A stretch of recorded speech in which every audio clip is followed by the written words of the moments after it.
Ever wonder what it's like to be a consumer protection investigator, or the kinds of things that they can help you with? Stay tuned as we go by the numbers.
Hi, I'm Eric Friedman, Director of Montgomery County's Office of Consumer Protection, and welcome to another episode of Consumer Compass.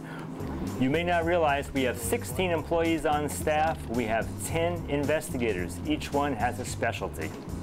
So I thought for this episode we would shadow one of our experienced employees, Doug Numbers. Doug has been with OCP for over 18 years, and his expertise is in towing, household moves, and car scams. We could advise them they should contact the police. We had videographer Mike Springeth follow him around for a few months. Check it out. Hi, I'm Investigator Doug Numbers with the Montgomery County Office of Consumer Protection. I investigate all kinds of stuff. The office handles anything from towing to home improvements to auto repairs. There's a whole gamut of complaints just about any consumer transaction that we do. I'm on phones. Okay. Doug, tell me who everybody is here. This is volunteer John Creel. Third class. Third class. Right. John was here for 30 years and retired, but still comes back to help us out. This is my supervisor, Ralph Vines. Also been here 20 years, good boss. He's very supportive of the staff and helps us whenever he can and gives us as much support as possible. This is Joe Rosado. Joe speaks Spanish. Joe's got an engineering background. Joe deals with credit and phones because he's an engineer, so we gave him the phones, the wireless phone stuff. This is Investigator Jim Parks. Been with the office for what, 5 years, 3 years, 5 years, 3 years. Jim's always around the water cooler.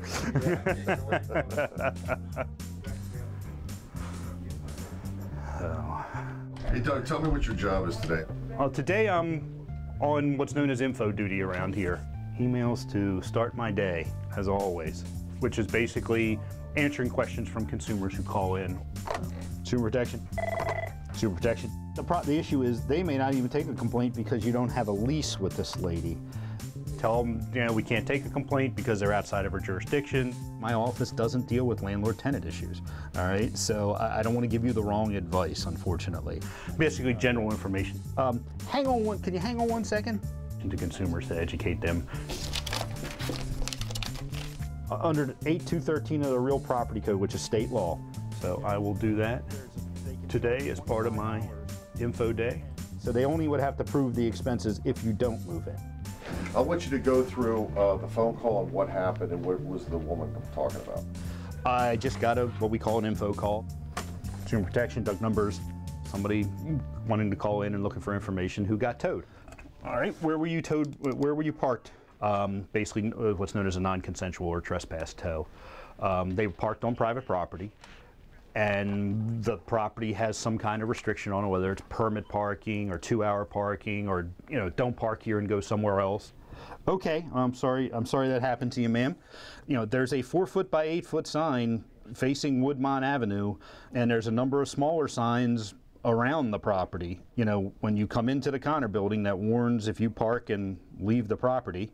This was a building down in Bethesda that I know. It's well signed. It's got quite a few signs on it. It's got a very large sign at the entrance, a 4-foot by 8-foot sign at the entrance warning people not to park there and go elsewhere. It basically says if you park and leave, you will be towed. Well, ma'am, So she's upset, which I can understand. Having your car towed without your permission, I understand, makes anybody upset or angry. Unfortunately, there's no, they could tow you after 2 minutes, 1 minute. There's nothing in the law that says they have to give you time to come back. She basically parked at the building and went to a restaurant next door. Ma'am, I understand you're upset at the price. The woman was upset about the charges. It was $168 to have a tow from Bethesda to Rockville, which, is expensive, but we set the rates. Now, unfortunately, the county sets the rates. We set the maximum rates, and we survey jurisdictions around the area. We're in line with just about any other jurisdiction in the area. So $168 is what it is. Unfortunately, it's the maximum, and I don't know of any tow company that charges less than the maximum. Unfortunately, everybody charges the maximum. Okay, have a good day, ma'am. All right, bye-bye. Doug, there was an article in the Washington Post regarding towing, and they quoted Montgomery County's Consumer Protection. Yeah, I believe I was quoted in it, yes. Yeah. So tell me about that article and how you guys were involved. Towing is our largest complaint category, in the office. So, and basically the Post wanted to follow up. There's been some prior stories, there's been some other stuff, and they wanted to do an article on, what's going on in the towing world, and, what are we seeing, what trends are we seeing. A lot of people call it predatory towing. There was a story in there about a lady got towed out of McDonald's in Bethesda, basically claiming she just walked across the street to go to the post office, but that she had done business in the McDonald's and then still got towed, after a couple minutes. Yeah, it happens. If the tow, if the tow company sees you or the manager sees you park and leave and go somewhere else and they call their tow company, we did a story on this a couple years ago. A tow truck can tow you rather quickly, and usually less than a minute. They can hook up your car and be heading out of that lot with it. To me, predatory towing is, you're swooping in and taking somebody's vehicle without justification. That to me, predatory towing would be, you don't have a contract, you don't have authorization, the property is not signed in compliance with the law, and yet you're coming in and towing somebody's vehicle and taking it away. I think if you get towed from going to one store to the next in the same shopping center and you get towed after 2 minutes or something like that, that's predatory towing. That people, are swooping in, grabbing your car because the guy next door has 2 spaces and the guy next door has 2 spaces. That makes business unfriendly to me. Ma'am, you should file a complaint with us. We'll I can email you a complaint form. The woman on the phone was also upset that her car went all the way to Rockville from Bethesda. Well, we regulate that as well. The maximum a vehicle can be towed in the county is 12 miles. And it cannot be towed outside the county, so they couldn't tow it from Bethesda over to Prince George's or Virginia. It has to stay within Montgomery County. And the county regulations require tow companies to stay open at least 2 hours after the quote-unquote last tow of the day. So if they towed your car at 2 a.m., they should still be available to release your car to you until 4 a.m. So he hasn't been licensed. He hasn't been licensed 11 years. Okay. We're talking about curb stoning. The investigation we're working on, and all, which curb stoning basically is an illegal car seller, selling used cars without a license. In Maryland, requires dealers to be licensed. What we're talking about here are people buying cars from people who aren't licensed as dealers or as salespeople or anything else. They're just independent people selling multiple cars to people without being licensed. The MVA requires that you have a lot, number one, a permanent place of business. You have to be licensed, and you have to have all of this if you're selling more than 3 cars a year.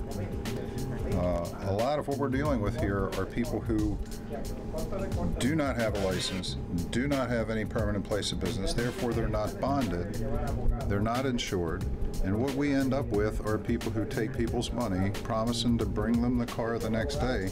The car never shows up, the money never shows up, and we never find the quote-unquote salesperson again. A lot of this happens if you drive around the county.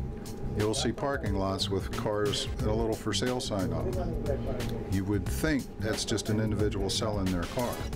But when you see 2 weeks later the same phone number on a different car, and then a month after that the same phone number when you had a third, a fourth, a fifth car, you have somebody who's obviously in the business of selling cars, probably not licensed. And when you deal with that type of person, if you do actually make the transaction and get a vehicle, you're going to end up with problems with it, and you're never going to be able to find the guy who sold it to you again. You have absolutely no recourse. You've bought a car, you've really bought it under less than appropriate pretenses, so when you have problems with it, you have no leg to stand on.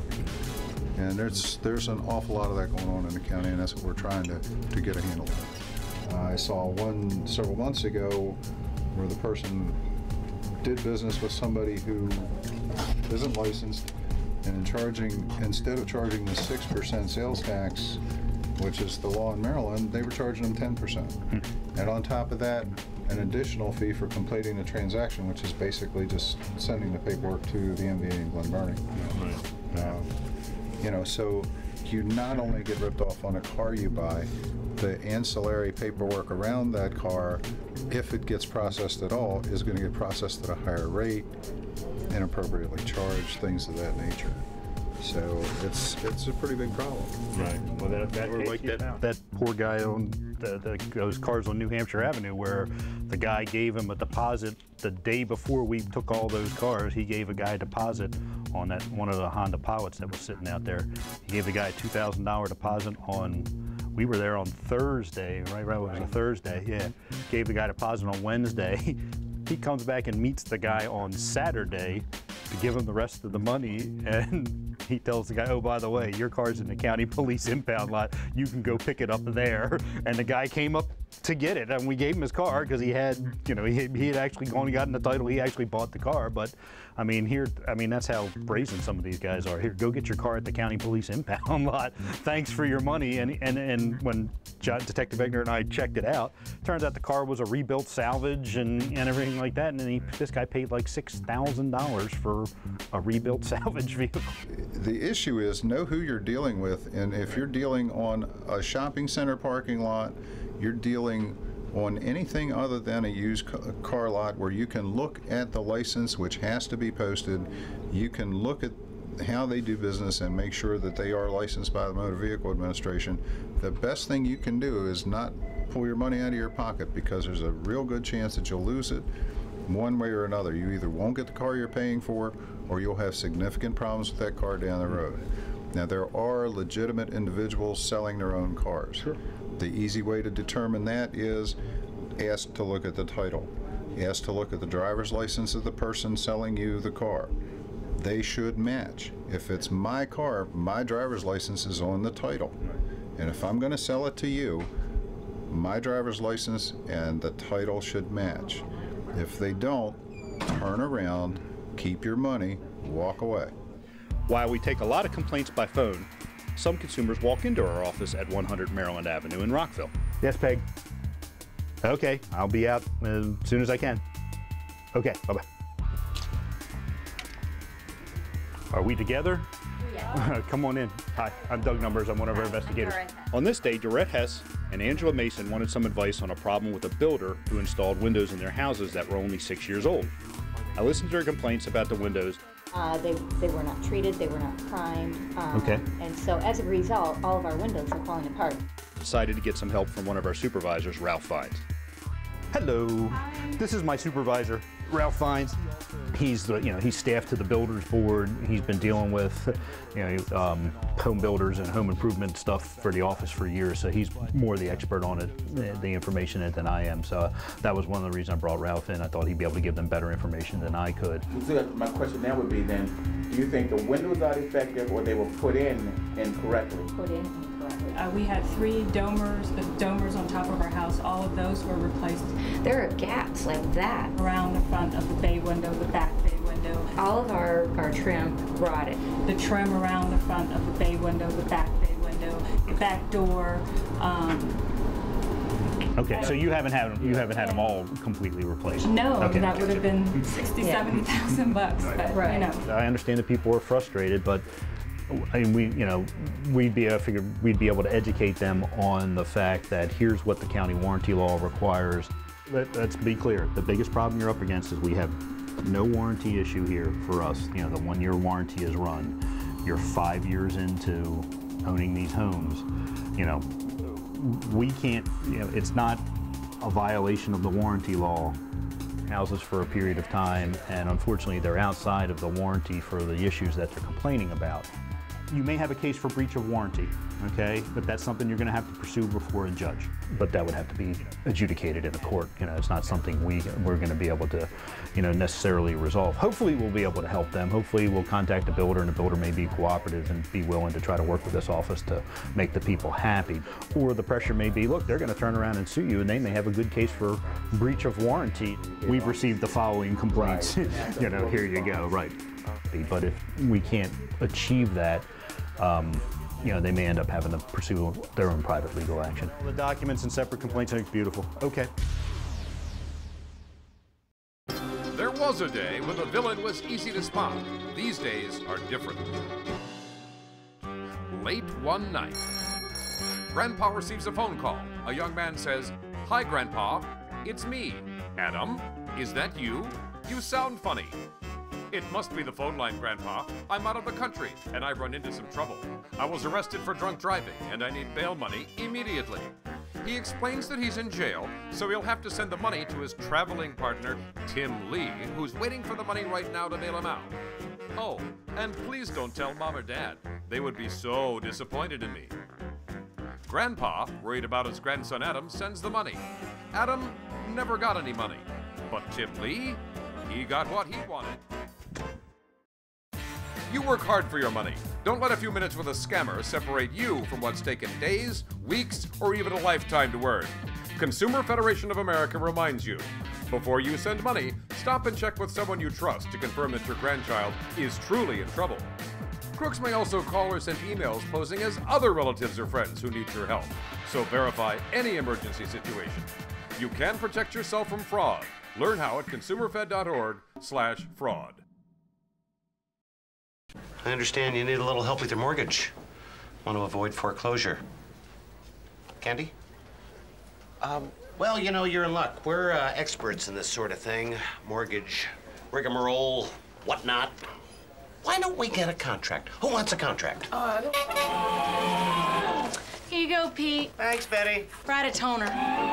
If you're facing foreclosure, talk to the right people. Speak with HUD-approved housing counselors free of charge at 888-995-HOPE.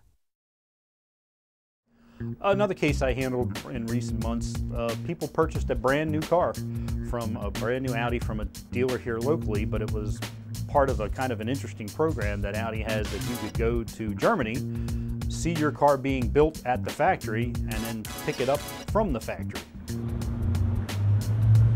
Basically, we're looking, Mr. Mazzanamati bought a brand new car in Germany of all places. Unfortunately, they had a little incident in Germany, a little accident where the car got damaged, and they've had a couple issues with the repairs. When I looked at it the last time, there were flaws in the paint job. It had some areas underneath the clear coat where there was flaws. It wasn't done properly, and it had haze and everything in it, and it needed to be repaired again and done right. So, and I'm looking at it again to see whether they've done a better job at fixing it. So they filed a complaint with us, and we contacted the dealer, and they took another shot at repairing the car, which was our advice to the consumer. You know, let them have a shop. Many people think you can just go somewhere else, have your car fixed, and make them pay for it. Well, that's not how it works. When there's a warranty on someone's work, be it car, be it your home, you know, there's under warranty law, you have to give them an opportunity to cure the problem. And we're looking at the repairs. This is the third time, Mr. Anamati, they've tried to repair it. Looking to see if the paint matches between adjacent panels, that we have a good match, you know, that there's no big flaws in the paint like runs or dirt or anything like that. Artificial lighting can play havoc with colors.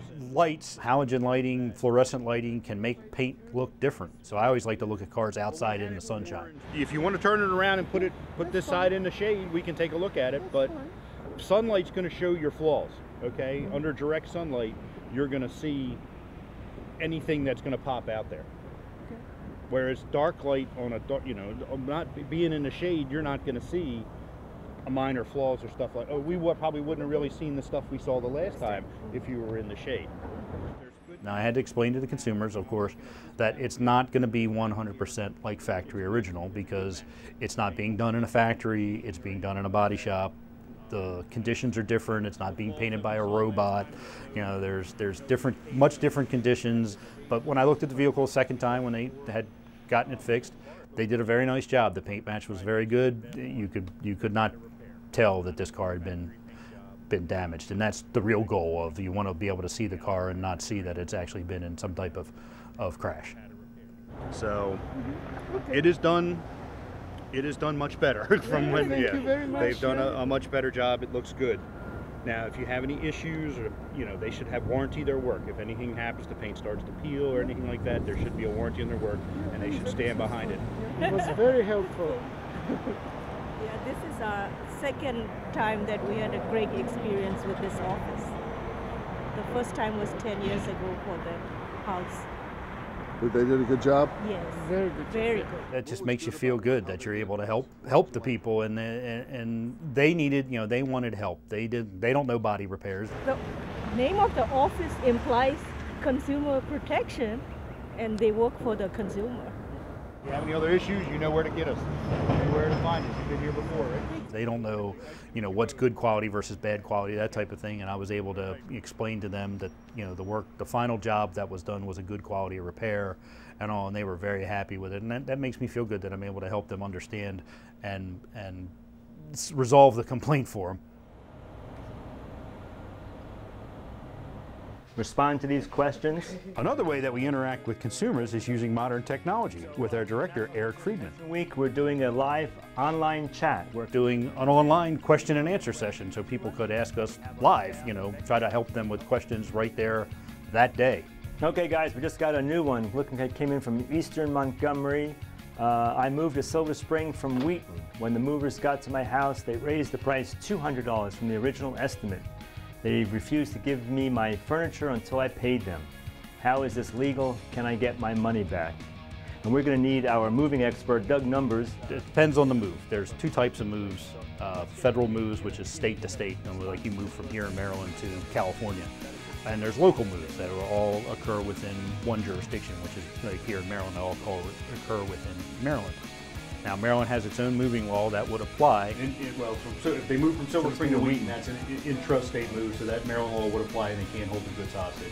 If you get to the end of the move and they say, well, we now want $3,000, even though they gave you an estimate for $500 to do your move, they cannot hold your goods hostage. This technique of saying they're not going to unload the truck is not legal. It's not legal, and they can call the police and have them come out and order them to release the stuff because it's theft at that point, right, under the law. And that's that. We can. If this is going on right now, if the person's happening right now, we could advise them they should contact the police. Okay. And have tell them they got to release the stuff under Maryland Movers Act. And if it's already happened, this is the kind of thing that they could file a complaint with our office. And you've handled complaints just like this. Oh, yes, we've handled it. Yes, and I've got people their money back on it because it is illegal. 25%. 25%. Yes. Okay. Yes. So depending on how much and when this occurred, the moving law took effect October 1st. So it depends on when this occurred too. Okay. But they do have a 25% window under the new moving law. Maryland law changed recently as of October 1st of 2011. Now when you get a move, they have to give you an estimate that is binding or non-binding, and they have to disclose to you whether the estimate is binding or non-binding, which basically means if you get a binding estimate, that's it. Most movers are going to give you what's known as a non-binding estimate, which basically means it's not binding on you or them, and it could change at any point during the move. But always ask for quotes, always have people come out and look at your house and look at your stuff, because it's the big problem we're having nowadays from a lot of is internet moving quotes. People get an email saying, yeah, we'll move your 3-bedroom house, 2-car garage for $800 next Tuesday, but they've never come out and seen that you have bedrooms full of furniture, books, cars, whatever. There's no way for them to be able to give you an accurate quote unless somebody actually physically comes out and looks at your stuff. Right, but these are exactly the kind of complaints that we handle in our office, and unfortunately we see a fair number of these. Yes, yes. Okay. Here's a question that's coming in from Silver Spring about a consumer who was approached by a man in a local shopping center and asked if I wanted a dent on my car fixed. Well, I can tell you that right now we have an investigator in our office who's working a case just like this, filed by a man who is 89 years old, paid over $500 to have a dent taken out of his car in a shopping center. The work was done improperly, and we are now trying to find the man that took his money and hopefully get it back for him. But an 89-year-old victim had this exact problem that we're getting a question on from someone in Silver Spring. Poor man, you know, paid this man over $500 to fix a couple dents in his car, and unfortunately it turned out he made the situation much worse. He actually damaged the gentleman's car. What this gentleman did was not a proper repair. I mean, basically he basically punched a hole in the side of the tailgate in order to put a pry bar or a screwdriver in there and use it to pry out the dent that was in the tailgate. And unfortunately, he just caused more damage than probably the dent that was in the tailgate, because now the tailgate's going to maybe possibly have to be replaced. You know, I don't know how good of a, I mean, they may be able to repair this hole and all, but it may take some work, and basically the dimples in the tailgate, they're going to have to repair those too and straighten the tailgate out. So it's going to be a bit of work. Definitely probably more than the $550 that this gentleman paid him, and unfortunately I got his money back out of it, but it may not, he may have to pay more in repairs to get it fixed properly. But the gentleman was smart enough, he got a business card from the guy, which turned out to be completely bogus, but he also wrote down the tag number of the vehicle that the repair person was driving, which helped us when he filed the complaint. We were able to track down a tag number, and it turned out it did actually belong to the man and identified doing the repairs, and we were able to, I was able to contact the gentleman and you know, threaten enforcement action, and you know, he was doing illegal work because he wasn't licensed in the county to do the work and all, and he actually refunded the consumer the entire money he had taken from him. So we actually resolved the case for the consumer, and the consumer is quite happy in getting his money back. This is another car we looked at. You can see the paint doesn't match. It's just slapping Bondo and all on there, but you can actually see that's residue of wax that they actually, the same type of thing they did on this car to try to cover the poor quality repairs. Like here, you can see where they that's just slapping Bondo on there and drilling a bunch of holes and squeezing it in. That's the underside of the trunk of the car where they drilled holes to try to pull the dent out, and then slapped body repair putty, you know, over top of it, body filler. You can see this was a Hyundai. It's now a Hyundai Antra now, but I think it was an Elantra at one point. And all, very, very bad repair job. And all. Unfortunately, the police interrupted this as it was happening in a parking lot in Bethesda, and we managed to, the guy got locked up. The gentleman got locked up for damaging the lady's car, and I charged him with unlicensed repairs. Yeah, this is what they do with the wax. This is actually like wax or polishing compound. They cover the repairs up with this to try to cover the poor repairs so you don't see it until the next day when they're long gone, and you buff that off to supposedly make it shine, make it look good, and then it's not. You can't make you know, this type of thing look good. You know, you're not going to make that look good. You know, they didn't even bother to sand it down properly, and it's just slapped on there. And that's one of the problems with these parking lot repair scams. They may actually cause more damage to your car than actually fix the problem with your car. Basically, one of the big no-nos is don't have somebody fix your car in a parking lot. We do have mobile repair people. There are people who are licensed to do mobile repair, but they're going to show up with probably some kind of sophisticated truck to be able to have supplies and equipment and everything like that, and not show up in a car or just a minivan or something like that normally, and may have some kind of markings or things on their side, and you could ask them to see their license, and if they're legitimate, they're going to show it to you. So certainly if you're ever approached by someone in a shopping center, you don't want to do business with them. They do shoddy work. They have tricks to be able to take your money before you realize the work is done improperly. And once they're gone with your money, and you have more than a dent as a problem. You'll have a lack of money in your wallet as well. And hopefully we can warn this consumer so they don't lose their money. Hey Doug, your toy's up there on the windowsill. Yes. Why? Just to, I don't know, break things up, I guess. Nothing. Levity, you know, I mean, I think I have a pretty good sense of humor, so just gives me some levity in the day.